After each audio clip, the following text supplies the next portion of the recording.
Yeah, well, I do projects that engage the community, or I do projects that build the community and connect people. That's basically when I try and determine whether or not I want to do it or not.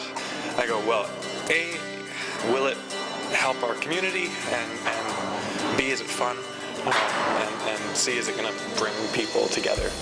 So that's kind of my test. And if it meets the test, I'll probably do it.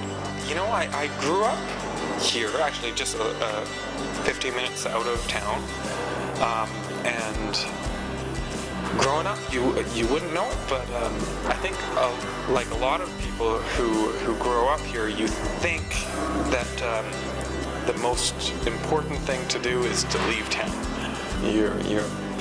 Your mission in growing up is, okay, I'm going to go to college and disappear. You know, I at that time, I'm excited to get out of here.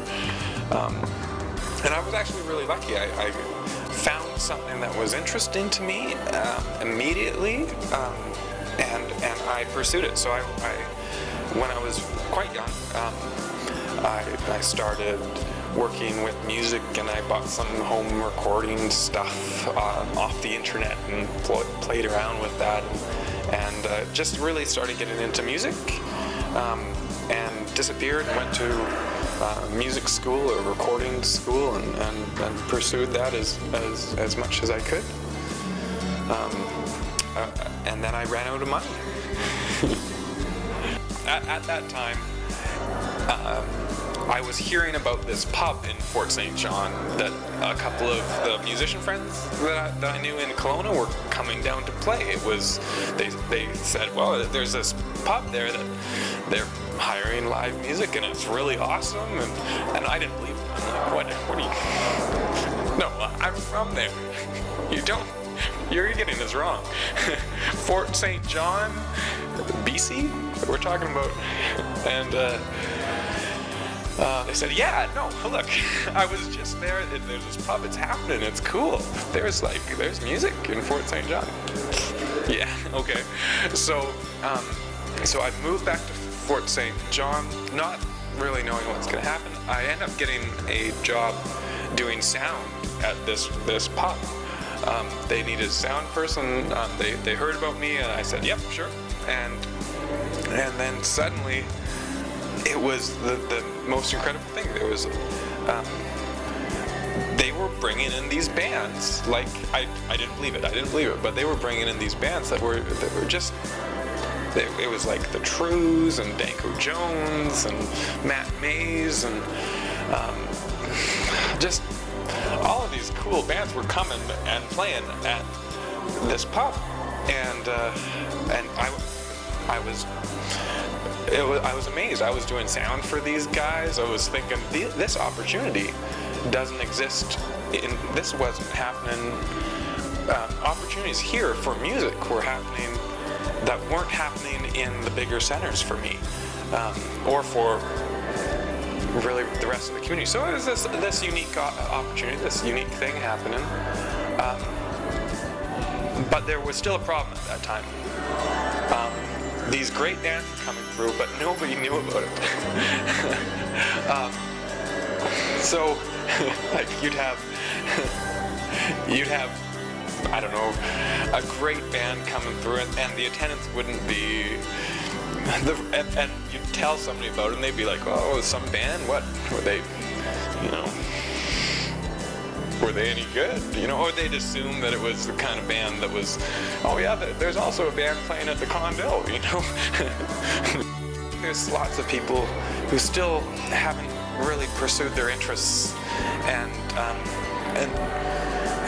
still have that feeling of discontent in that sense. I think so many good things happen when you pursue your interests. So many good things happen when you are connected with the things that you want to be connected with.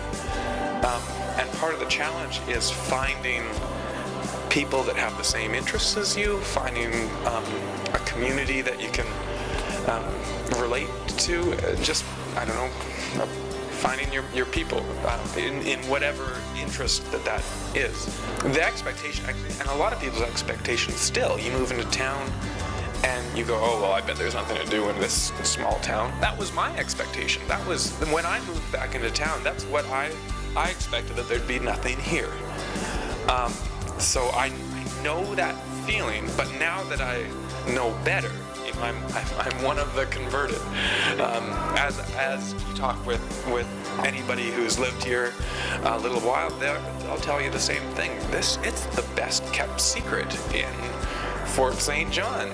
And small towns in general, once you know, and once you're kind of connected, you'll love it. Using the same model as how events have been posted to walls for hundreds and hundreds of years, we can use the internet and create a town wall that anyone can post to.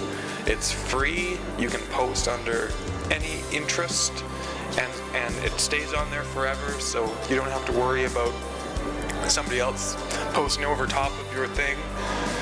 So all of the events that will be coming up, will be happening in whatever interest, any activity, you can find it now on the new project. Yeah, townwall.ca. This is what I've been working on this for almost a year. We've just unveiled it, and it's nuts. There's so many people that are posting their event. It's getting tons of traffic. The best tool for finding out about what is happening in town, and you don't even have to live here to scope it out. You can go to the website, find out about all these activities, all these happenings, and find out what has happened, what is happening. You can find your people from your cell phone. It's awesome. If somebody was thinking, well, what does Russ do? I'd hope that they'd think, well, Russ is somebody who's passionate about community and helping connect people with the things that they're interested in. That's the work that I want to do for the rest of my life.